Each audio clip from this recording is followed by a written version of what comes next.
ഈശോ മിശിഹായ്ക്ക് സ്തുതിയായിരിക്കട്ടെ. പരിശുദ്ധ അമ്മയുടെ മാധ്യസ്ഥം നമുക്ക് ഒരുമിച്ച് പ്രാർത്ഥിക്കാം.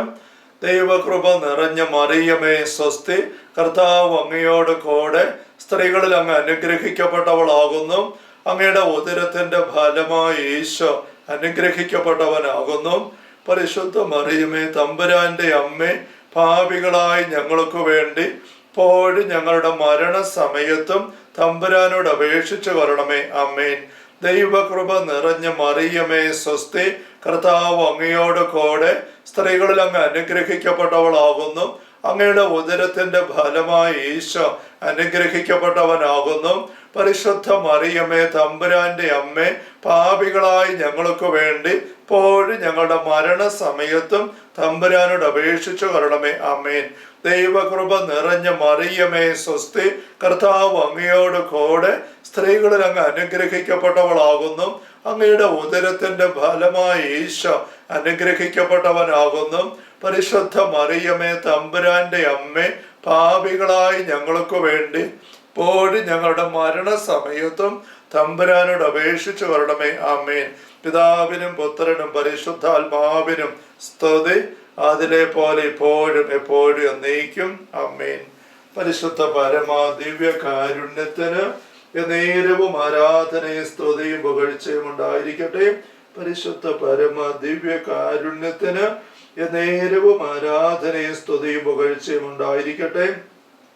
പരിശുദ്ധ പരമ ദിവ്യകാരുണ്യ ഈശോയ്ക്ക് നേരവും ആരാധനയും സ്തുതിയും പുകഴ്ചയും ഉണ്ടായിരിക്കട്ടെ. സ്നേഹിക്കപ്പെട്ട സഹോദരരെ, നമ്മുടെ ഓൺലൈൻ ധ്യാനത്തിന്റെ 351 സെഷനിലേക്കാണല്ലോ നല്ല ദൈവം നമുക്ക് കൊണ്ടുവന്നിരിക്കുന്നത്. പെന്തക്കോസ്ത് തിരുനാളിന്റെ ഒരുക്ക ധ്യാനത്തിന്റെ 8ാമത്തെ ദിവസവുമാണിത്. നമ്മൾ കഴിഞ്ഞ സെഷനിൽ കാണുകയുണ്ടായി, ലോകത്തെ തലകീഴ് മറിച്ചിട്ട് കീഴ്മേൽ മറിച്ചവരായിരുന്നു അപ്പസ്തോലന്മാര്. അതിനു മുമ്പായിട്ട് അവർ തന്നെ കീഴ്മേൽ മറിഞ്ഞവരായി. അത് ഈശോയുടെ മാതൃകയിലാണ്. ദൈവത്തിന്റെ ആത്മാവ് വന്നു കഴിഞ്ഞപ്പോൾ ജഡികമായ ലൗകികമായ ലോകത്തിൻ്റെതായ അല്ലെങ്കിൽ നിലനിൽക്കുന്നില്ലാത്തതായ കാര്യങ്ങൾക്കെല്ലാം അത് അർഹിക്കുന്ന പരിഗണന മാത്രം കൊടുത്തുകൊണ്ട് പ്രഥമമായ കാര്യത്തിന് പ്രഥമ സ്ഥാനം കൊടുത്ത് ജീവിക്കാൻ അവർ ആരംഭിച്ചു, സ്വർഗത്തിന്റെ മക്കളായിട്ട്. അപ്പോൾ അവര് നേരെ തല മുകളിലായിട്ട് ജീവിക്കുന്നവരായിട്ട് മാറി, കീഴ്മേൽ മറിഞ്ഞുകൊണ്ട് മറ്റുള്ളവരെ അവർ നയിച്ചു. അപ്പം നമ്മളിത് ചിന്തിക്കുമ്പോൾ നമ്മളുടെ ജീവിതത്തിൽ ഉന്നം വെക്കേണ്ടത്, പ്രത്യേകിച്ച് നമ്മുടെ ആത്മജീവിതത്തിൽ ഏറ്റവും ഉന്നതമായ ഒരു അനുഭവമായിട്ട് നമ്മൾ കാണുന്ന പരിശുദ്ധാത്മ അഭിഷേകം, പെന്തക്കോസ്ത് ദിവസം പ്രത്യേകിച്ച് നമ്മൾ ഉന്നം വെക്കുന്നതാണല്ലോ. അതുവഴി നമ്മൾ നേടേണ്ട ഈ ഒരു അനുഭവമാണ് നമ്മൾ ചിന്തിക്കുകയായിരുന്നു. നമ്മൾ കഴിഞ്ഞ സെഷനിൽ കണ്ടതിൻ്റെ ബാക്കിയായിട്ട് നമ്മൾ പരിശുദ്ധാത്മാവുമായിട്ട് ബന്ധപ്പെട്ട് ഒത്തിരി പ്രഥമമായിട്ട് തന്നെ പരിഗണിക്കുന്ന ഒരു ചിന്തയാണ് വീണ്ടും ജനിക്കുക. അത് മാമോദിസയിലൂടെ നമുക്ക് ആ ജന്മം കിട്ടുന്നത് എന്ന് നമ്മൾ ചിന്തിക്കുന്നു. അങ്ങനെ മാമോദിസയിൽ ആ ഒരു വീണ്ടും ജന്മം അനുഭവിക്കുന്നുണ്ട്. അതോടൊപ്പം വലിയ ധ്യാന അനുഭവത്തിലൂടെ പരിശുദ്ധാത്മ സാന്നിധ്യം നല്ലപോലെ ശക്തമായിട്ട് നിറഞ്ഞ് ഒരു രക്ഷിക്കപ്പെട്ടവരായിട്ട് ജീവിക്കുന്ന, രക്ഷ പ്രാപിക്കുമെന്നുള്ള വ്യക്തതയിലും കരുത്തതയിലും അതിൻ്റെ സന്തോഷത്തിലും നിറവിലും ജീവിക്കുന്ന അനുഭവത്തിലേക്ക് വരുമ്പോഴാണ് വീണ്ടും ജന്മം സംഭവിക്കുക. കരിസ്മാറ്റിക് മേഖലയിൽ ഉള്ള ഒരു ചിന്ത അങ്ങനെയുണ്ട്. അത് ചിലപ്പോഴൊക്കെ അകത്തോലിക്ക ചിന്താധാരകളുടെ സ്വാധീനം അതിനകത്തുണ്ട്. മാമോദിസ വഴി സംഭവിക്കേണ്ടത് വീണ്ടും ജനനമാണ്. പക്ഷെ അതൊരു അനുഭവമാക്കി എടുക്കുന്നതിൽ പലപ്പോഴും നമ്മൾ ദയനീയമായിട്ട് പരാജയപ്പെട്ടു പോകുന്നുണ്ട് എന്നുള്ളൊരു വസ്തുത അതിനകത്തുണ്ട്. അതുകൊണ്ടാണ് ചിലപ്പോഴൊക്കെ കത്തോലിക്ക കൂട്ടായ്മയിൽ നിന്ന് പുറത്തു പോയി പെന്തക്കോസ്ത് ഗ്രൂപ്പിലൊക്കെ ചെന്നിട്ട് ഒരുപാട് പ്രാർത്ഥിച്ചും സ്തുതിച്ചും എല്ലാം പരിശുദ്ധാത്മാവിൻ്റെ ഒരു ശക്തമായ സാന്നിധ്യത്തിൻ്റെ അനുഭവങ്ങളൊക്കെ എടുത്ത് പുതിയ രീതിയിൽ ജീവിക്കാനായിട്ടൊക്കെ ആരംഭിക്കും. വീണ്ടും ജനിച്ചവരാന്നുള്ള ഒരു അവകാശം വാദമൊക്കെ ആയിട്ട് വരുന്ന ഒരു അല്പം കലക്കമൊക്കെ ഉള്ള ഒരു മേഖലയാണിത്, വീണ്ടും ജനിക്കുക എന്ന് പറയുന്നത്. എന്നാൽ അത് ഈശോ നിക്കോദേമസിനോട് പറയുന്ന കാര്യമാണ്. വീണ്ടും ജനിക്കാതെ നിങ്ങൾക്ക് ദൈവത്തിൽ പ്രവചിക്കാൻ സാധിക്കില്ല. അപ്പോൾ നമ്മൾ കഴിഞ്ഞ സെഷനിൽ കാണുകയുണ്ടായി, കീഴ്മേൽ മറിയണം, തല മുകളിലേക്ക് വരുത്തണം.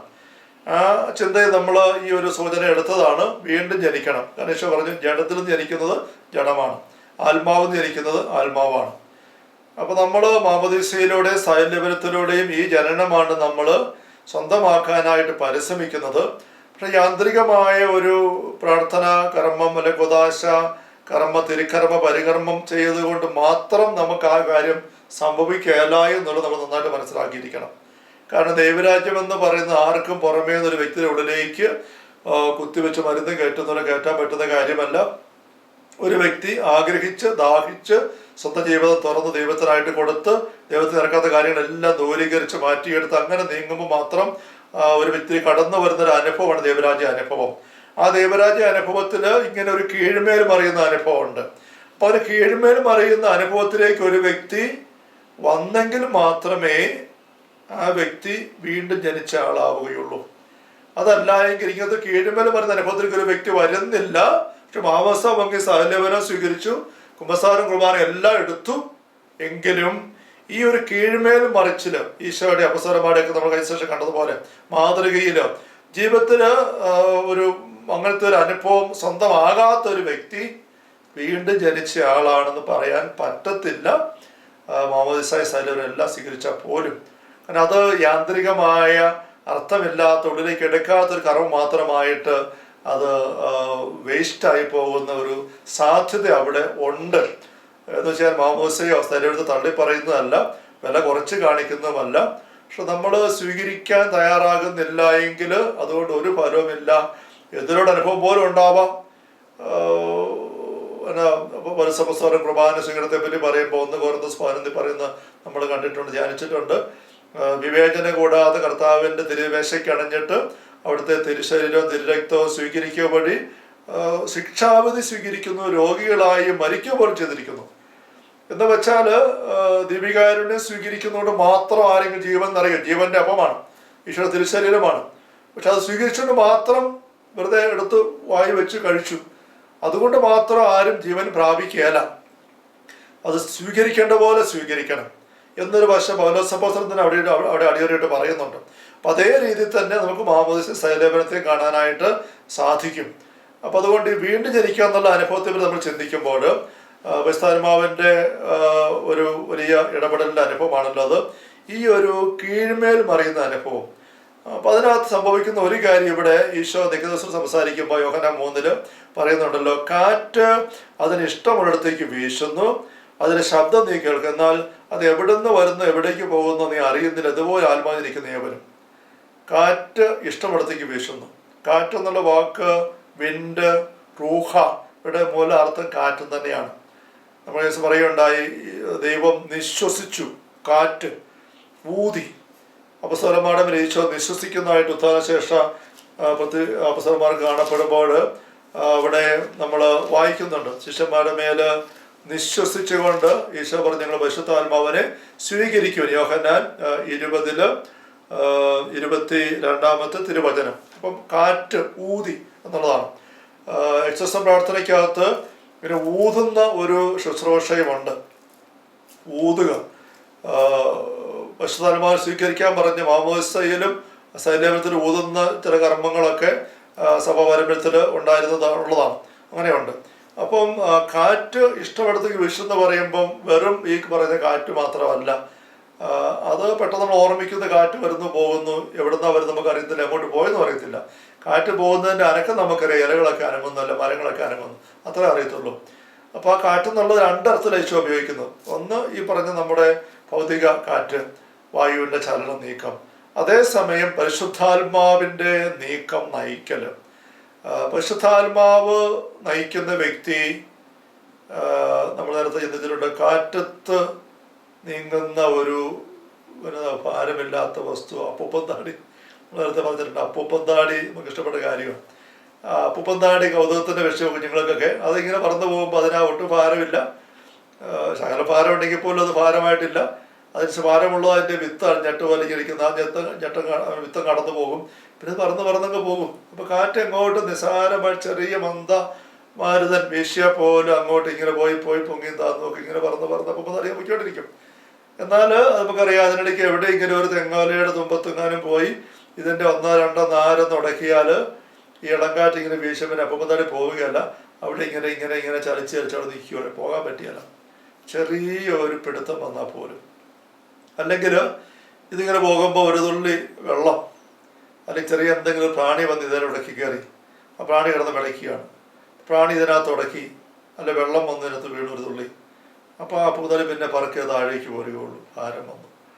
ഇതുപോലെ നമ്മൾ കാറ്റ് ഇഷ്ടമിടത്തേക്ക് വീശുന്നു, അതനുസരിച്ച് വിട്ടുകൊടുത്തുകൊണ്ട് പോകുന്ന വ്യക്തിയാണ് ആത്മാവിൽ നിന്ന് ജനിക്കുന്ന വ്യക്തി. കാറ്റ് റൂഹായുടെ സ്ഥാനത്താണ്. അപ്പോൾ ആത്മാവിനെ നയിക്കപ്പെടുന്ന ഒരു അനുഭവം. അപ്പം അങ്ങനത്തെ ഒരു വിട്ടുകൊടുക്കൽ നമ്മൾ എടുക്കുമ്പോഴാണ് സ്നേഹമുള്ളവരെ പന്തക്കുസ്ത തിരുനാൾ നമുക്ക് പരിശുദ്ധാത്മാ അഭിഷേകത്തിൻ്റെ ദിവസമായിട്ട് മാറുന്നത്. അങ്ങനത്തെ വിട്ടുകൊടുക്കൽ ഇല്ലാത്ത വ്യക്തിക്ക് പരിശുദ്ധാത്മാവ് നയിക്കപ്പെടാൻ പറ്റുകയില്ല. കാറ്റ് വീശുമ്പം അപ്പൂപ്പന്താടി ഈ പറഞ്ഞൊരു കമ്പൽ അല്ലെങ്കിൽ ഓലത്തുമ്പത്ത് ഇങ്ങനെ ഉടക്കി കിടക്കുകയാണെങ്കിൽ കാറ്റിങ്ങനെ വീശുമ്പോൾ അത് പോവുകയില്ല. അതാ പിടുത്തം വിടാതെ കാറ്റിൽ അതിനെ കൊണ്ട് പോകാൻ പറ്റുകയില്ല.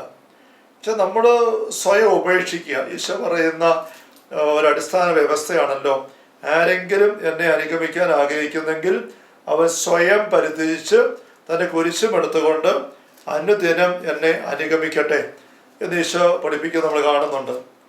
അതാണ് സുവിശേഷം 16-ാമത്തെ അധ്യായത്തിൽ 24-ാം തിരുവചനം. ആരെങ്കിലും എന്നെ അനുഗമിക്കാൻ ആഗ്രഹിക്കുന്നവൻ തന്നെ പരിത്യജിച്ച് തൻ്റെ കുരിശുമെടുത്ത് എന്നെ അനുഗമിക്കട്ടെ.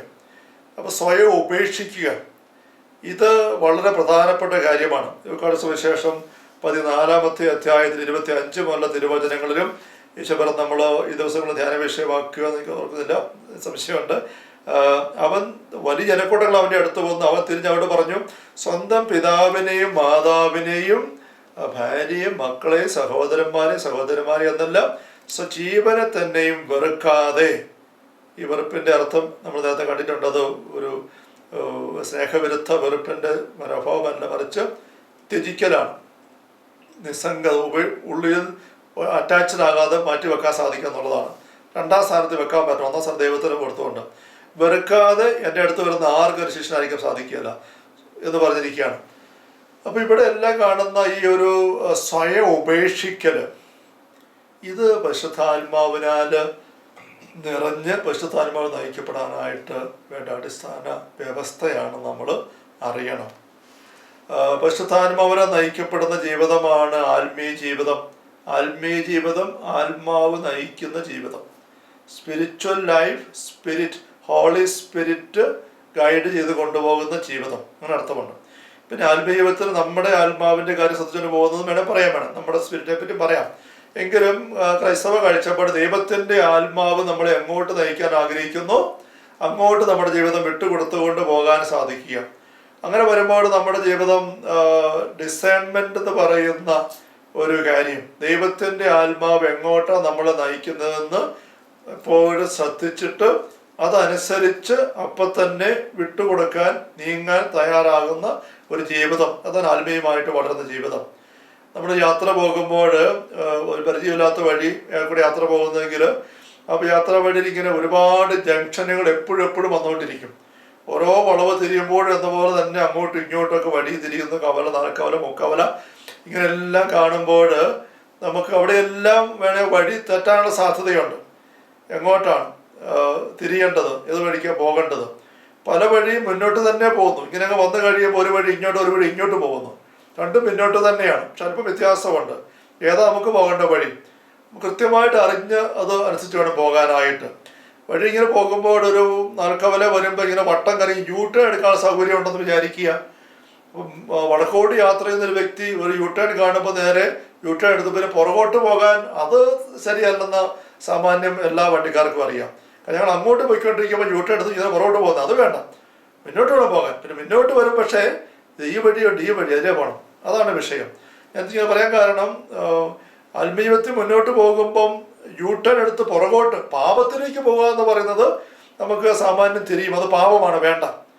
പക്ഷേ മുന്നോട്ട് പോകാം, പുണ്യത്തിലേക്ക് പോകുമ്പം ഇതിലേ പോകണം, അതിലേ പോകണം.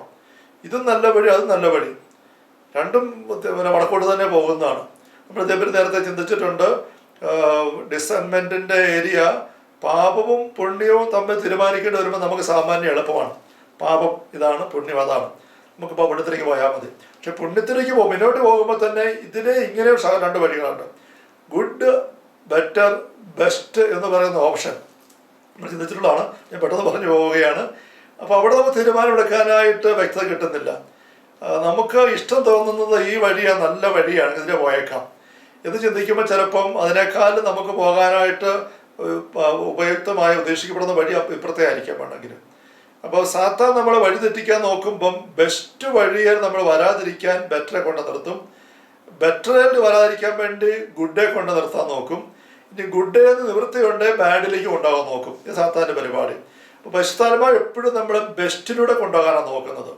അപ്പം നമ്മുടേതായ സ്വാർത്ഥ താല്പര്യങ്ങൾ മുഴുവനും മാറ്റിവെച്ച് പരിശുദ്ധാത്മാവിൻ്റെ പ്രേരണയ്ക്ക് എപ്പോഴും ശ്രദ്ധ കൊടുത്തുകൊണ്ട് പരിശുദ്ധാത്മാവ് എങ്ങോട്ട് വിളിച്ചാൽ അങ്ങോട്ട് പോകാൻ തയ്യാറായിട്ട് അങ്ങനെ ഒരു വിട്ടുകൊടുക്കൽ, സ്വയം ഉപേക്ഷിക്കലെടുക്കുന്ന ഒരു വ്യക്തിക്ക് മാത്രമേ പരിശുദ്ധാത്മാവിൻ്റെ അഭിഷേകം അതിൻ്റെ ദൈവം ഉദ്ദേശിക്കുന്ന നിറവിൽ തനിമയിൽ സ്വീകരിക്കാൻ പറ്റുകയുള്ളൂ.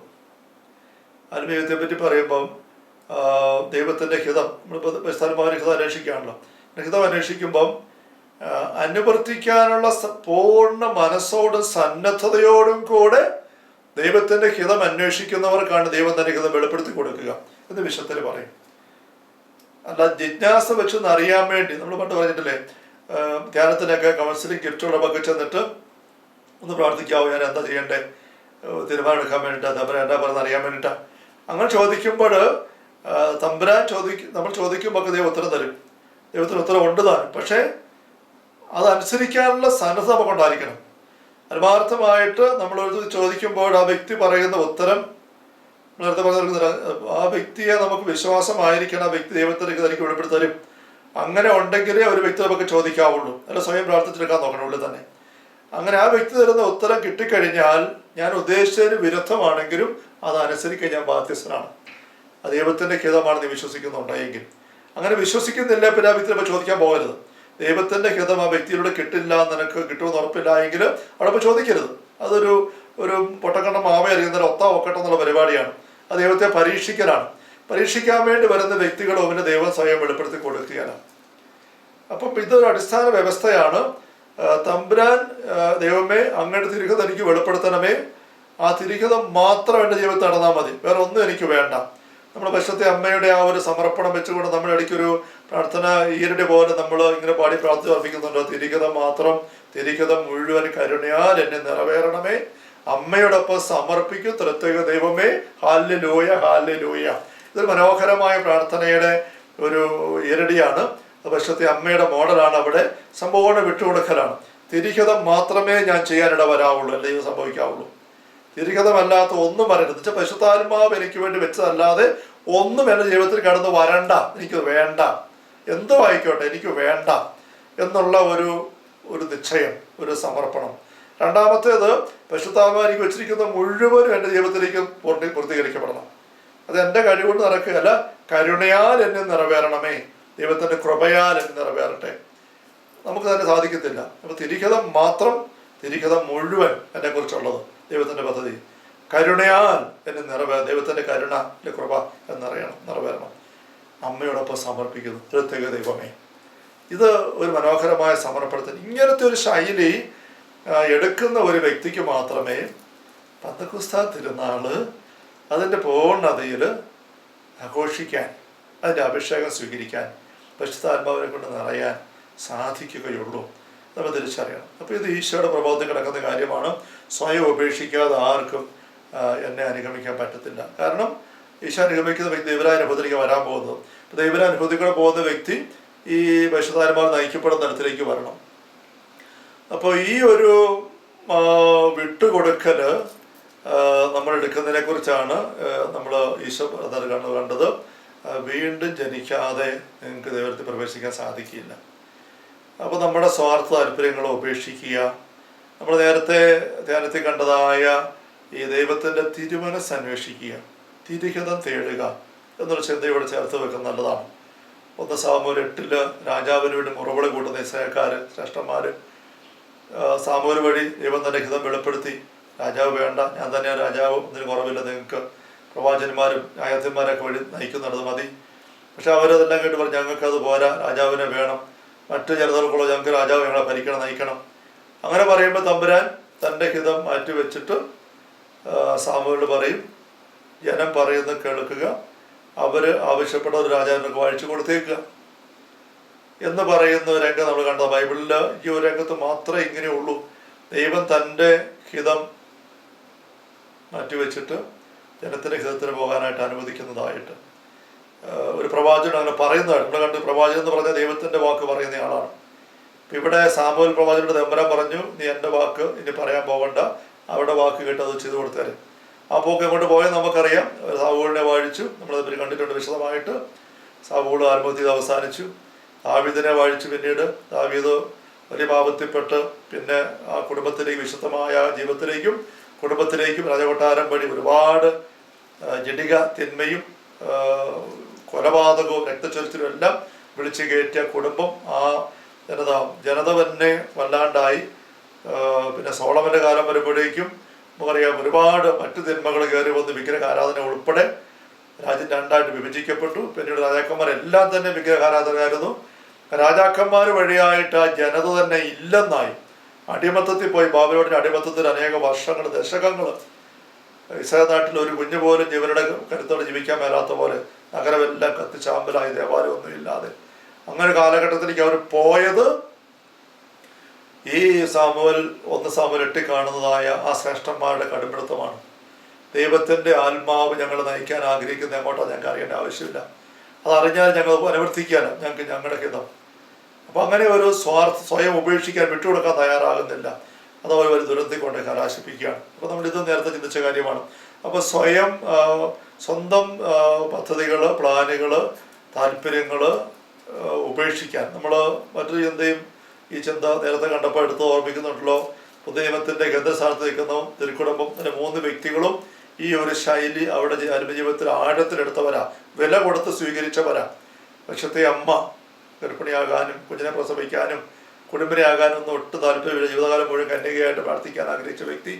പക്ഷെ ഗർഭിണിയാകണം എന്ന് പറഞ്ഞപ്പോൾ ദൈവത്തിന് ഹിതം മനസ്സിലാക്കി കഴിഞ്ഞപ്പം ഞാൻ പറയുന്നുണ്ടായിരുന്നു, മേശപ്പുറത്ത് ഇഷ്ടപ്പെട്ട കാര്യങ്ങളെല്ലാം നിരത്തി വെച്ച് ക്രമീകരിച്ച സ്വന്തം മേശപ്പുറം, ആ മേശയുടെ പുറത്തുള്ള കാര്യങ്ങൾ മുഴുവനും മേശയുടെ വിരിയുടെ 4 മൂല പൊക്കിയെടുത്തിട്ട് ചേർത്ത് പൊക്കി പിടിച്ചിട്ട് കൊണ്ട് പുറത്തേക്ക് കളഞ്ഞിട്ട് ഗബ്രിയേൽ മാലാഖ കൊണ്ടുവന്ന് കൊടുത്ത് വിരിപ്പ് വിരിച്ചിട്ട് മാലാഖ വെച്ചതായ ജീവിതം സ്വന്തമായിട്ട് സ്വീകരിക്കുന്ന പക്ഷത്തെ അമ്മ. ചില സ്വന്തം ആഗ്രഹം മാറ്റി വെച്ച് നിന്റെ ഇഷ്ടം നിറവേറട്ടെ, സ്വയം ഉപേക്ഷിക്കലാണ്. യേശുപിതാവ് അങ്ങനെ തന്നെ ഗർഭിണിയായ ആ യുവതിയെ, പെൺകുട്ടിയെ സ്വന്തം അനിഷ്ടത്തിനും അതൃപ്തിക്കും വിഷമത്തിനും ഒരു വില കൊടുക്കാതെ, നാട്ടുകാരുടെ കമൻറ്റും പുച്ഛവും പരിഹാസവും ഒന്നും പരിഗണിക്കാൻ നോക്കാതെ അവളെ സ്വീകരിക്കുന്ന ദൈവത്തിൻ്റെ പദ്ധതിയായി തിരിച്ചറിയുമ്പോൾ ഈശോ നമ്മൾ കണ്ടാണ് ഗെത്സമനേ സാധിക്കുമെങ്കിൽ ഒഴിവാക്കി തന്നെ എന്ന് പറഞ്ഞ് പ്രാർത്ഥിച്ചു. പാനപാത്രം, കുരിശുമരണം, പക്ഷെ നിന്റെ ഇഷ്ടം മതി എന്ന് പറഞ്ഞു. ഈ 3 പേരും അവിടെ ആത്മീയതയിൽ അവർ ദൈവത്തിൻ്റെ ഹിതം, ദൈവത്തിൻ്റെ ആത്മാവ് വെളിപ്പെടുത്തും, ദൈവത്തിൻ്റെ അന്തർഗതമാണ്, പിതാവിൻ്റെ ഇഷ്ടമാണ്. അതിനെ ഇവർ വിട്ടുകൊടുക്കുന്നത് സ്വന്തം ഇഷ്ടം മാറ്റി വെച്ചുകൊണ്ട്. ഇങ്ങനത്തെ ഒരു സന്നദ്ധത, സ്നേഹമുള്ളവരെ നമ്മൾ ഈ പന്തക്കുസ്തായുടെ ഒരുക്കത്തിൻ്റെ അവസരത്തിൽ ആഴത്തിൽ നമ്മൾ എടുക്കണം. എങ്കിലും നമുക്ക് ദൈവത്താൽ നയിക്കപ്പെടുന്ന അനുഭവത്തിലേക്ക് പോകാൻ പറ്റുള്ളൂ. അപ്പോൾ നമ്മൾ ആത്മീയമായിട്ട് ജനിക്കുന്നവരായിട്ട് മാറും. നമ്മുടെ താല്പര്യങ്ങൾ ജഡത്തിൻ്റെതോ ലോകത്തിൻ്റെതോ സ്വന്തമായ സ്വാർത്ഥ മേഖലയുടെ ഒന്നുമല്ല. ആത്മാവ് എന്ത് ആവശ്യപ്പെടുന്നു അങ്ങോട്ട് നീങ്ങുക. നമ്മൾ കഴിഞ്ഞ ദിവസം ശ്രദ്ധിക്കുകയുണ്ടായി, റോമ ലേഖനത്തിൽ 8-ാമത്തെ അധ്യായത്തിൽ പറയുന്ന ആത്മാവിൽ നയിക്കപ്പെടുന്നവരും ജഡത്താൽ നയിക്കപ്പെടുന്നവരുടെ വ്യത്യാസം. നമുക്കതൊരു ആത്മശോധനയുടെ വചന വ്യക്തതയായിട്ട് നമുക്ക് എടുക്കാവുന്നതാണ്. റോമ 8:4 മുതലുള്ള തിരുവചനങ്ങളിൽ ഇത് ശരീരത്തിൻ്റെ പ്രവണതകൾക്ക് അനുസരിച്ച് ജീവിക്കാതെ ആത്മാവിൻ്റെ പ്രചോദനം അനുസരിച്ച് ജീവിക്കുന്ന നമ്മിൽ നിയമത്തിൻ്റെ അനുശാസന സഫലമാകുന്നതിന് വേണ്ടിയാണ്. അപ്പോൾ 2 ശൈലി പറഞ്ഞിരിക്കുകയാണ്. ശരീരത്തിൻ്റെ പ്രവണതകൾ, ആത്മാവിൻ്റെ പ്രചോദനം. ആത്മാവിൻ്റെ പ്രചോദനം പരിശുദ്ധാത്മാവിൻ്റെ പ്രേരണയാണ്. കാറ്റ് എങ്ങോട്ട് വീശുന്നു അങ്ങോട്ട് അപ്പം തടി പോകണം. ഒരിടത്തും ഉടക്കി കിടക്കരുത്, ഒരു തെങ്ങോല തുമ്പലും ഉടക്കരുത്. കാറ്റ് എങ്ങോട്ട് വീശുന്നു അപ്പം അങ്ങോട്ട് വരടിയായിരിക്കണം. നിർബന്ധ താല്പര്യങ്ങൾ, അല്ലെങ്കിൽ ഈ വെള്ളത്തുള്ളിയോ പ്രാണിയോ പൊടിയോ വന്ന് കയറിയിട്ട് ഭാരപ്പെട്ടു പോകും സ്വാർത്ഥ താല്പര്യങ്ങൾ. അതൊന്നുമില്ലാതിരുന്നെങ്കിൽ അപ്പം കാറ്റിന് പോകാൻ പറ്റുള്ളൂ എന്ന് പറഞ്ഞ പോലെ നമുക്ക് ഈ ആത്മാവിൻ്റെ പ്രചോദനം എപ്പോഴും എടുക്കാൻ സാധിക്കണമെങ്കിൽ ജഡത്തിൻ്റെ പ്രവണതകളെ നമുക്ക് അവഗണിക്കാൻ സാധിക്കണം. ജഡികമായി ജീവിക്കുന്നവർ ജഡിക കാര്യങ്ങൾ മനസ്സ് വയ്ക്കുന്നു. ആത്മീയമായി ജീവിക്കുന്നവരാകട്ടെ ആത്മീയ കാര്യങ്ങളും മനസ്സ് വയ്ക്കുന്നു. എവിടെയാണ് നമ്മുടെ മനസ്സ് വെച്ചിരിക്കുന്നത്? എങ്ങനത്തെ കാര്യങ്ങളാണ് നമ്മുടെ താല്പര്യം? കീഴ്മേൽ മറിഞ്ഞ് അല്ല തല നേരെയാക്കി ജീവിച്ച വിശുദ്ധരെ പറ്റി നമ്മൾ കഴിഞ്ഞ കാണുകയുണ്ടായി. അവരുടെ മനസ്സവർ വെച്ചിരുന്നത് തമ്പുരാൻ്റെ തിരികെ നിറവേറ്റണം, ആത്മീയമായിട്ട് എനിക്ക് ഉയരണം, വളരണം, ആ ഒരു ചിന്ത മാത്രമാണ്. ഫ്രാൻസിസ്കോ ജെസ്സി എന്തായി MCC പുണ്യവാന അവർ ആ കാര്യത്തിൽ മനസ്സ് വെച്ചു. സ്റ്റെഫാനസ് കറയെ നിൽക്കുമ്പോൾ പോലും ആത്മീയ കാര്യങ്ങളും മനസ്സ് വെച്ചു, സ്വർഗത്തിൽ മനസ്സ് വെച്ചു, വചനത്തിൽ മനസ്സ് വെച്ചു. രാജാക്കന്മാർ എനിക്കെതിരായിട്ട് അണിയത്, പക്ഷേ ഞങ്ങളുടെ വചനത്തെ പറ്റി ധ്യാനിച്ചു കൊണ്ടിരുന്നു. 119 സംഘത്തിൽ നമ്മൾ കണ്ടതാണ്. അങ്ങനത്തെ ഒരു മനസ്സ് വയ്ക്കൽ നിർബന്ധപൂർവ്വം നമ്മൾ നമ്മുടെ മേൽ തന്നെ നേടിയെടുക്കണം. ജഡിക അഭിലാഷങ്ങൾ മരണത്തിലേക്ക് നയിക്കുന്ന ആത്മീയ അഭിലാഷങ്ങൾ ജീവനിലേക്കും സമാധാനത്തിലേക്കും. ജഡിക താല്പര്യങ്ങളിൽ മുഴുകിയിരിക്കുന്ന മനസ്സ് ദൈവത്തിൻ്റെ ശത്രുവാണ്. ദൈവത്തിന് നിയമത്തിന് കീഴ്പ്പെടുന്നില്ല, കീഴ്പ്പെടാൻ സാധിക്കുകയുമില്ല.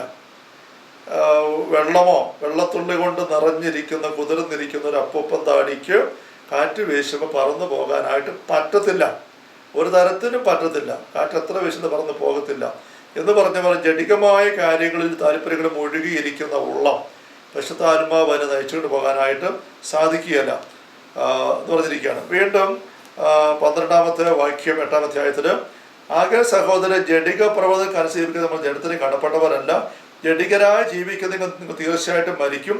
ശരീരത്തിൻ്റെ പ്രവണതകളെ ആത്മാവിനാൽ നിഖനിക്കുന്നെങ്കിൽ നിങ്ങൾ ജീവിക്കും. ആത്മാവിനെ നയിക്കപ്പെടുന്നവരുടെ ദൈവത്തിൻ്റെ പുത്രന്മാരാണ്. നമ്മൾ കണ്ടതാണ്, ദൈവത്തിൻ്റെ ആപാപിതാവിനെ വിളിക്കാനുള്ള പുത്ര സ്വീകാര്യത്തിലേക്ക് നമ്മൾ നയിക്കുന്നു. അപ്പോൾ ഇവിടെ പറഞ്ഞിരിക്കുകയാണ്, ശരീരത്തിൻ്റെ പ്രവണതകളെ ആത്മാവിനാൽ നിഖനിക്കണം. ഇതെങ്ങനെ സാധിക്കും? അത് ആത്മാവിൻ്റെ സാന്നിധ്യം പ്രാർത്ഥന വഴി നമ്മിലേക്ക് ഡൗൺലോഡ് ചെയ്തെടുത്ത് ആ ശക്തി കൊണ്ട് നമ്മൾ നിറഞ്ഞിട്ടാണ് ശരീരത്തിൻ്റെ പ്രവണതകൾ, ജഡത്തിൻ്റെ പ്രവണതകൾ, ലോകത്തിൻ്റെ പ്രവണത നമുക്ക് മറികടക്കാനായിട്ട് പറ്റുക. അപ്പോൾ നമ്മൾ ഈ ധ്യാനത്തിൻ്റെ അടുത്ത ഒരു സെഷൻ നമുക്ക് 9-ാമത്തെ ദിവസം, നാളത്തെ ദിവസം വരുമ്പോൾ അതിലേക്കാണ് വരുന്നത്. നമുക്ക് ഈ കീഴ്മേൽ മറിഞ്ഞാൽ തല നേരെയാക്കി വ്യക്തികളായിട്ട് ജീവിക്കാൻ പോകുമ്പോൾ തല കീഴെയായിട്ട് നിൽക്കുന്ന ആൾക്കാരുടെ ശക്തമായ സ്വാധീനം വരും. അതിനെ ചെറുത്ത് നിൽക്കാൻ നമുക്ക് എങ്ങനെ സാധിക്കും? ഈശോയ്ക്ക് ഈ പോരാട്ടം ഉണ്ടായപ്പം പറ്റുമെങ്കിൽ ഈ പാനപാത്രം ഒഴിവായി പോകട്ടെ, വലിയ അസ്വസ്ഥത, മരിക്കണ്ട, ഇങ്ങനെ ചാകണ്ട, ചെന്നെല്ലാം ലോകത്തിൻ്റെ രീതിയാണ്. ജഡത്തിന് പ്രാധാന്യം കൊടുക്കുക. എൻ്റെ ജീവിതം ഇപ്പം ഇങ്ങനെ കളയണ്ട, ജഡത്തെ ക്രൂശിക്കാൻ എനിക്ക് പറ്റത്തില്ല, കുരിശ് മരിക്കാൻ എനിക്ക് പറ്റത്തില്ല, ആത്മീയകാര്യ രക്ഷ അതൊക്കെ അവിടെ കിടക്കട്ടെ, എനിക്ക് വേണ്ട, പറ്റുമെങ്കിൽ ഒഴിവാക്കിത്ത അപ്പാ എന്ന് വെച്ചുള്ള ചിന്ത കയറി വരുമ്പോൾ നമ്മൾ നേരത്തെ കണ്ടിട്ടുള്ള സാത്താൻ്റെ ചിന്തയാണ്. പത്രോസിന് ആ ചിന്ത വന്നപ്പോൾ ഈശോ സാത്താനെ നേരെ വിളിച്ചതാണ്. ഇപ്പം ചിന്ത സാത്താൻ ഈശോയുടെ വായിക്കൂടെ തന്നെ വെച്ച് കൊടുക്കുകയാണ്. ഈശോ അത് എടുക്കുന്നു, പക്ഷേ സ്വീകരിക്കുന്നില്ല. അത് ഈശോയുടെ വായിട്ട് വരുന്നുണ്ട്. പക്ഷേ ഈശോ പറയുന്ന, പിതാവേ അങ്ങയുടെ ഇഷ്ടം നിറവേറ്റിയാൽ മതി. ആത്മീയമായ കാര്യങ്ങളൊക്കെ മുറുകെ പിടിക്കുകയാണ്. അപ്പം ശരീരത്തിൻ്റെ പ്രവണതകളെ, അല്ലെ ജഡത്തിൻ്റെ മോഹങ്ങളെ, ലോകത്തിൻ്റെ ചിന്തകളെ, സാത്താൻ്റെ പ്രേരണകളെ ആത്മാവിനാൽ നിഖനിക്കണം. ആത്മാവിനാൽ നിഖനിക്കുക എന്ന് പറയുന്നത് ആത്മാവ്, പരിശുദ്ധാത്മാവ് നമ്മിലേക്ക് വന്നിട്ട് ഇതിനെ മറികടക്കാൻ മാത്രം പരിശുദ്ധാത്മാവിൽ നമ്മൾ നിറയണം. അതാണ് ഈശോ ഗസമതോടത്തിൽ പ്രാർത്ഥിച്ച് ശക്തി വന്നു നിറഞ്ഞു, ശക്തി നിറഞ്ഞു. മലാഖ വന്ന് ശക്തിപ്പെടുത്തിയത് വായിക്കുമ്പോൾ ശക്തി, പവർ, ഹോളി സ്പിരിറ്റാണ്. ശക്തി പറയുന്നത് ശക്തി പ്രാപിക്കും.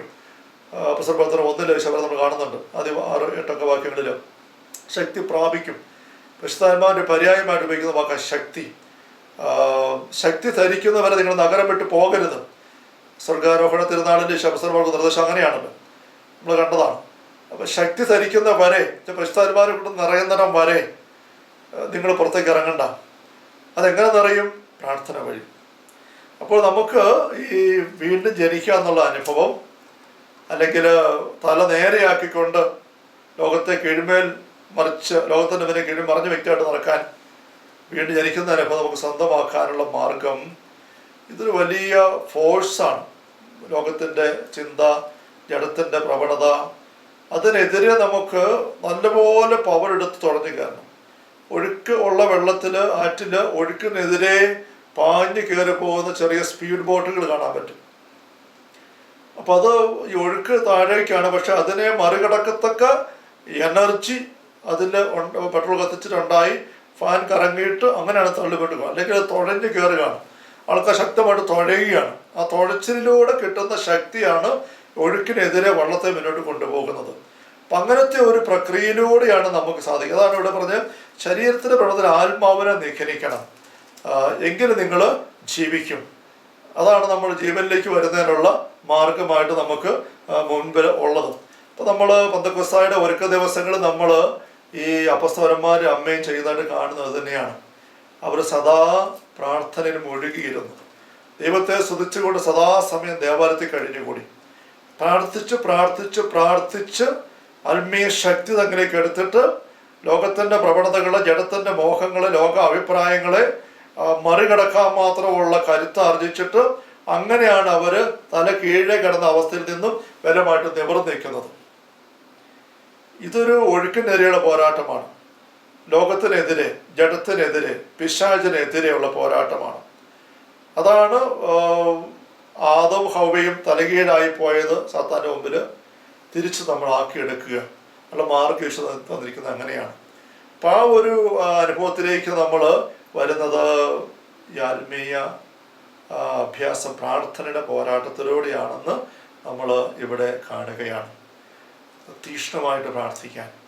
അപ്പോൾ നമ്മൾ ആദ്യത്തെ 5 ദിവസങ്ങൾ കണ്ടതായ ആ ഒരു പിഴുതെറിയലും നശിപ്പിക്കലും തച്ചുടയ്ക്കലും എല്ലാം പൂർത്തിയാക്കിയിട്ട് ഈ ഒരു വ്യക്തതയോടുകൂടെ നമ്മളിപ്പോൾ ഈ 2-3 സെഷനിൽ കണ്ട വ്യക്തത, എങ്ങോട്ടാണ് നമ്മൾ നീങ്ങുന്നത്, അന്ത്യകാല അഭിഷേകം എന്താണ്, തലകീഴ് മറിയുന്ന അനുഭവം എന്താണ്, ആത്മാവ് ജനിക്കുന്ന അനുഭവം എന്താണ്, ഈ വ്യക്തതകൾ ഈ 3 സെഷൻ നമ്മളിപ്പോൾ എടുത്തു.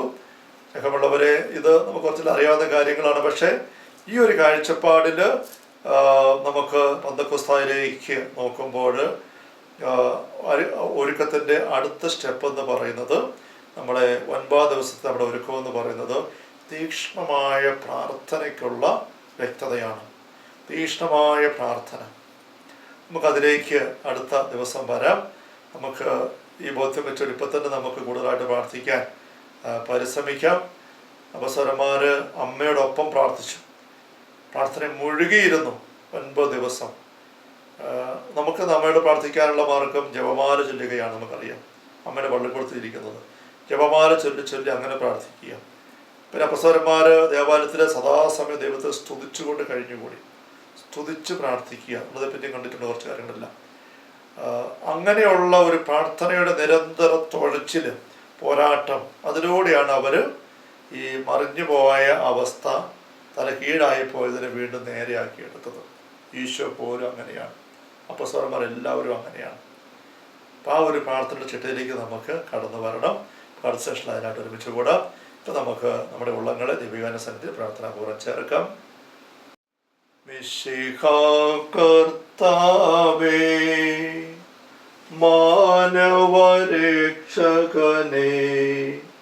നരനു വിമോചന ഏകിടുവാൻ നരനായി വന്നു പിറന്നവനേ,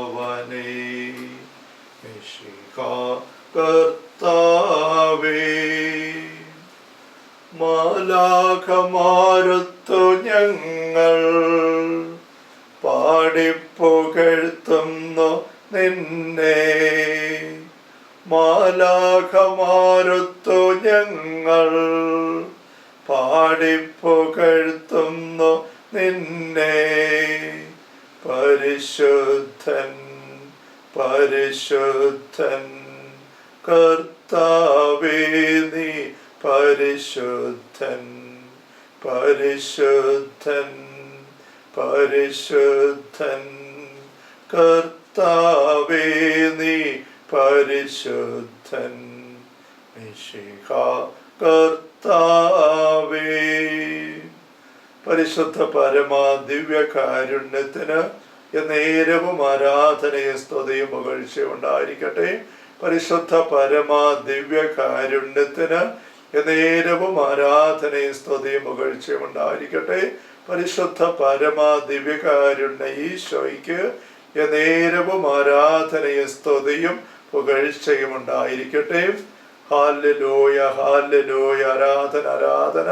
ഈശോയെ നന്ദി, സ്തുതി. തിരുവോസ്തരൂപനായി അങ്ങ് ഞങ്ങളുടെ മധ്യത്തിൽ കടന്നു വന്നിരിക്കുന്ന ദിവ്യകാരുണ്യനാഥനായ ഈശോയെ ആരാധന, സ്തുതി, മഹത്വം പെന്തക്കോസ്ത് തിരുനാളിൻ്റെ പശ്ചാത്തലമായിട്ട് ഈ ദിവസങ്ങൾ പ്രഭാതങ്ങളിരുന്ന് ആത്മീയമായ വചനം വെളിച്ചപ്പെടുത്തും പ്രാർത്ഥിച്ച് ഒരുങ്ങാൻ അങ്ങ് ഞങ്ങളെ സഹായിക്കുന്നതിന് നന്ദി പറയുന്നു.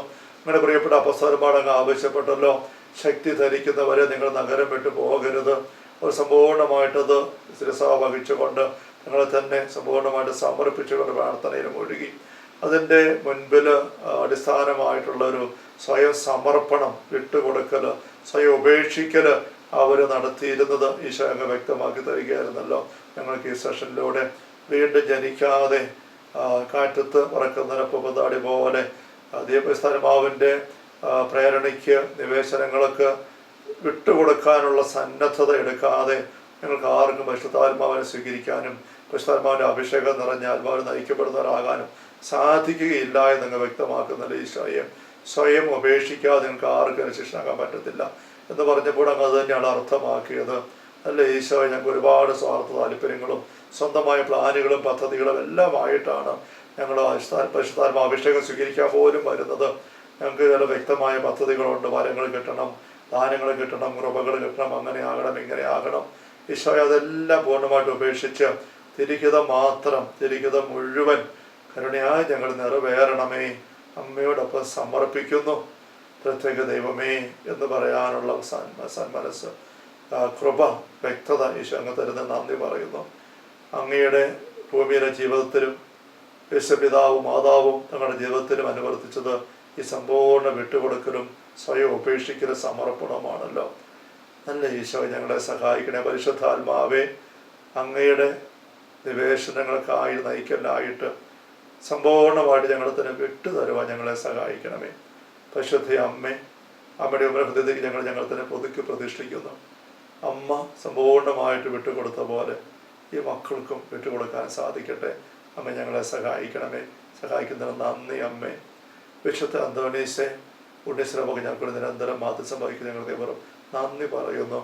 കർത്താവായ ദൈവമേ, പരിശുദ്ധ കത്തോലിക്കാ സഭയിൽ ഈ എളിയ ദാസനെ കനിഞ്ഞു നൽകിയ ശുശ്രൂഷ പൗരോഗത്തിന്റെ അഭിഷേക അധികാരം അനുസരിച്ചും പല രൂപത്തിലെ വാഗൂർ മണ്ഡപ ധ്യാന കേന്ദ്രത്തിലെ നിയമനാധികാരം അനുസരിച്ചും പരിശുദ്ധ പരമ ദീപികാരന്റെ തിരു സാന്നിധ്യം കരങ്ങളിൽ സംഭവിച്ചുകൊണ്ട് എൻ്റെ പ്രിയപ്പെട്ട മക്കളുടെ മേൽ അങ്ങയുടെ ആശീർവാദാശം നൽകുന്നു. കർത്താവ് ഈശോ മിശിഹായുടെ സമൃദ്ധമായ കൃപയും അനുഗ്രഹങ്ങളും പിതാവായ ദൈവത്തിന്റെ അവർണ്ണനീയമായ സ്നേഹവും പരിശുദ്ധാത്മാവായ ദൈവത്തിന്റെ നിരന്തരമായ സാന്നിധ്യം സഹവാസവും സ്നേഹമുള്ള സഹോദരങ്ങൾ നാം ഓരോരുത്തരോടും കൂടെയും പ്രത്യേക ദിവസങ്ങളെല്ലാം ആത്മീയ നിയോഗങ്ങളും പരിശ്രമങ്ങളും കൂടെ വളരെ പ്രത്യേകമായ ലോകവ്യാപകമായ പ്രാർത്ഥന പോലെ ഇറക്കി ദൈവരാജ്യത്തിനോട് ശേഖരിക്കാൻ ഈശോയ്ക്ക് പണിയേർന്ന് പരിശ്രമിക്കുന്ന WWPN കൂട്ടായ്മയിൽ ഞങ്ങൾ ഓരോരുത്തരുടെ പേര് ഓരോരട്ടി ആയിട്ടുണ്ടായിരിക്കട്ടെ, ഇപ്പോഴും എപ്പോഴും എന്നേക്കും. അമ്മേൻ. പരിശുദ്ധ പരമ ദിവ്യകാരുണ്യത്തിന് നേരവും ആരാധനയും സ്തുതിയും പുകഴ്ചയുണ്ടായിരിക്കട്ടെ. പരിശുദ്ധ പരമ ദിവ്യകാരുണ്യത്തിന് നേരവും ആരാധനയും സ്തുതിയും പുകഴ്ചയുണ്ടായിരിക്കട്ടെ.